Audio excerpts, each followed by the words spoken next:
with a new topic which is reactions of carbon compounds. So beta, first of all we will discuss about the first reaction, that is combustion. बेटा combustion क्या होता है?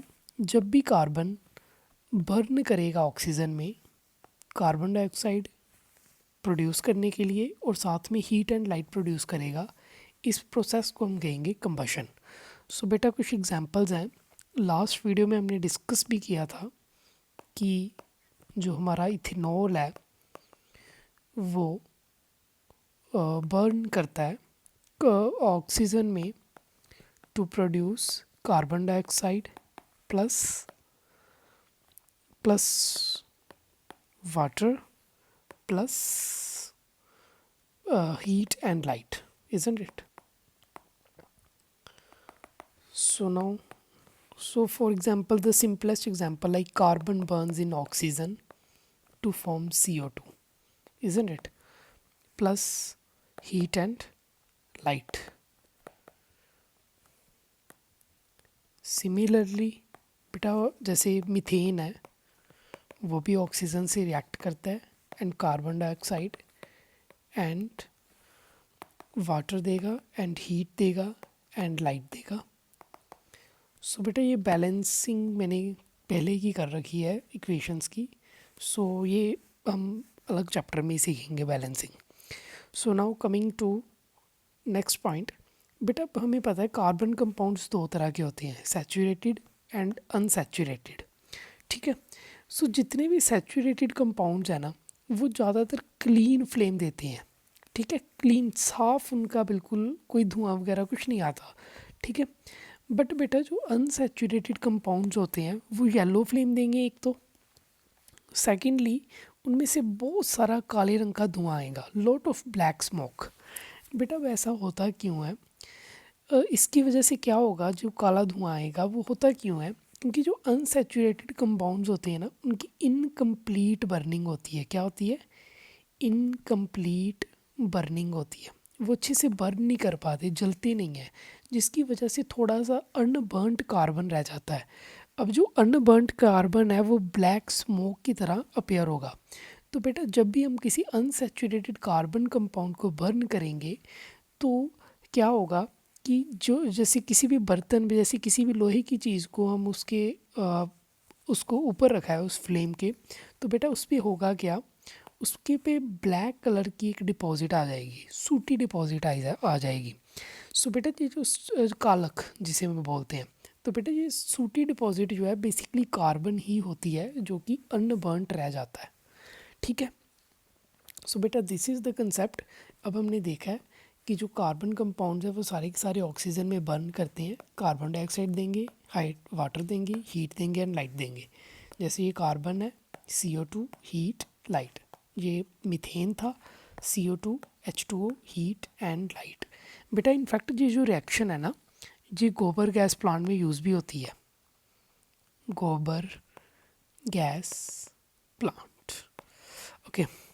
सो बेटा अभी एक question मैंने जो देखा था आपकी बुक में, वाइल कुकिंग, कोई खाना बना रहा है, आप देखते क्या हो कि बॉटम ऑफ द वेसल, जो खाना बर्तन की जो नीचे वाला हिस्सा है वो ब्लैक हो रहा है बाहर से. इसका क्या मतलब है? सो बेटा वही कि ब्लैक हो रहा है, इसका मतलब कि सूटी फ्लेम आ रही है. सो सूटी फ्लेम किसकी आती है?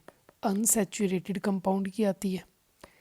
अनसैचुरेटेड कंपाउंड की आती है. बट क्यों आती है? Because of incomplete burning. Incomplete burning. So इसका आंसर क्या होगा? Food is not cooked properly. ये तो गलत है. Food fuel is not burning completely. So ये सही हो जाएगा. This is the correct answer. Fuel is not burning completely. ठीक है बेटे. So now coming to next. बेटे एक और इसमें एक चीज़ ऐडअप कर लो कि इनफैक्ट बेटा होता क्या है कि even if oxygen supply is limited, अगर आप थोड़ी ही ऑक्सीजन दोगे, अब बेटा ऑक्सीजन ही नहीं है तो जलेगा ही नहीं कंपाउंड. तो क्या होगा कि जो सैचुरेटेड कंपाउंड्स है ना saturated carbon compounds. If oxygen supply is limited, even saturated compounds show incomplete burning. Incomplete burning which leads to sooty flame. So बेटा आपने अक्सर सुना होगा, आपने देखा भी होगा इनफैक्ट, जो स्टोव होता है, जो कैरोसिन स्टोव होता है. अब बेटा कैरोसिन बेसिकली कार्बन का ही कंपाउंड है. सो जो कैरोसिन स्टोव होता है ना, उसके आपने देखा होगा उस स्टोव के पास मल्टीपल इनलेट होते हैं. मल्टीपल इनलेट होते हैं क्यों? ताकि ऑक्सीजन की सप्लाई प्रॉपर हो सके. ऑक्सीजन सप्लाई प्रॉपर हो सके, जिसकी वजह सप्लाई प्रॉपर ऑक्सीजन सप्लाई हो सके, सो डैट कि जो फ्यूल है, जो कैरोसिन है, वो प्रॉपरली बर्न कर सके. Properly Burns. ठीक है बेटे.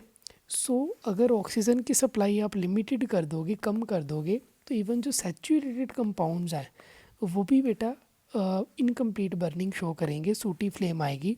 सो यही रीज़न है कि कैरोसिन स्टोव जो है इनकी मल्टीपल इनलेट होती हैं ताकि प्रॉपर ऑक्सीजन सप्लाई हो और ऑक्सीजन जो कैरोसिन है वो प्रॉपरली बर्न करे. सो नाउ अब बेटा एक रीज़न है, देखो, oxygen and ethyne is burned for welding. ठीक है. But why a mixture of ethyne and air is not used. अब बेटा इसके पीछे कंसेप्ट है.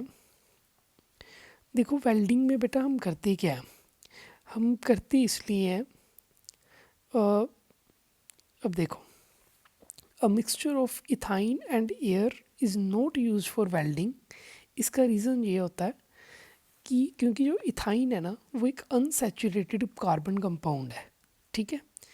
देयरफॉर अगर हम उसकी बर्निंग करेंगे इथाइन की इन एयर, उसकी वजह से क्या आएगा, सूटी फ्लेम आएगी. अगर सूटी फ्लेम आएगी तो बेटा उसकी वजह से क्या होगा, इनकम्प्लीट कंबशन होगी.